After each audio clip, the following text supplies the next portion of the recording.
Chapter 26, Selkie Survival. It wasn't. The next time Aveny awoke, she was still caged, still encased in the skin, still in pain. She had no idea how much time had passed, but she could tell by the sunlight streaming through the door frame that it was daytime. Which day, she didn't know. No matter what, by now, her family knew she was gone. Again. It would be the same trauma all over again. Calls to the police, search parties, a litany of unanswered questions. Eventually, they'd find the car parked there by the sound, but its discovery would lead nowhere. She imagined her children, abandoned. Again. Their tears as Brand tried to comfort them with words he didn't possess. The helplessness that would hang in the air as they wondered what had befallen her. But they wouldn't wonder, she corrected herself. Not this time. This time they would know that she had left by choice. She'd snuck out the door in the dead of night and told no one she was going. For what? There were no good answers to that question. What would Brand believe? The thought scalded her. They might even think she chose not to come back. Her soul was racked with guilt. How could she have been so foolish? How could she have put them through this all over again? Although she could barely move, Aveny steeled her resolve. She had to get back to them as soon as possible, and when she did, she'd do whatever it took to make things right. Her mind raced to generate some sort of strategy. Maybe she could transform in the cage and somehow pick the lock. If she could escape, she could at least call Brand and let him know she was alive. She tried. The pain was immediate and rending, her effort laughable in its futility. She could no more transform than she could compact her cranium to fit through these bars. It felt as though her insides might turn out.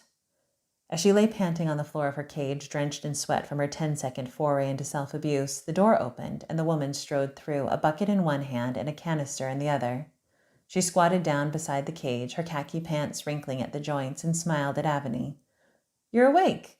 Are you hungry today? I've got something good for you."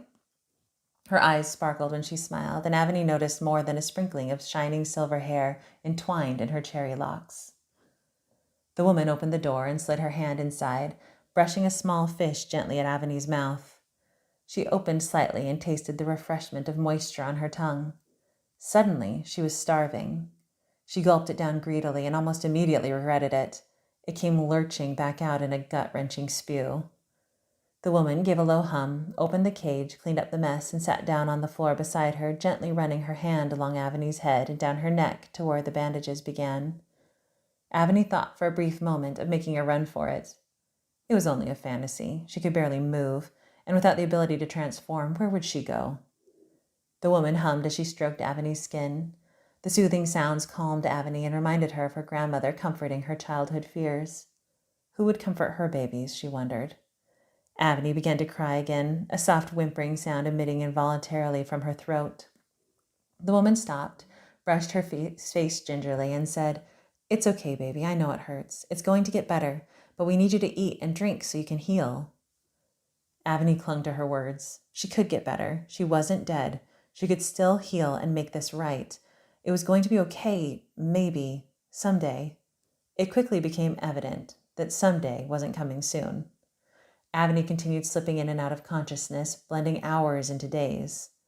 Finally, she was able to stay awake for more than an hour at a time. Then she was able to keep down small bits of food and water.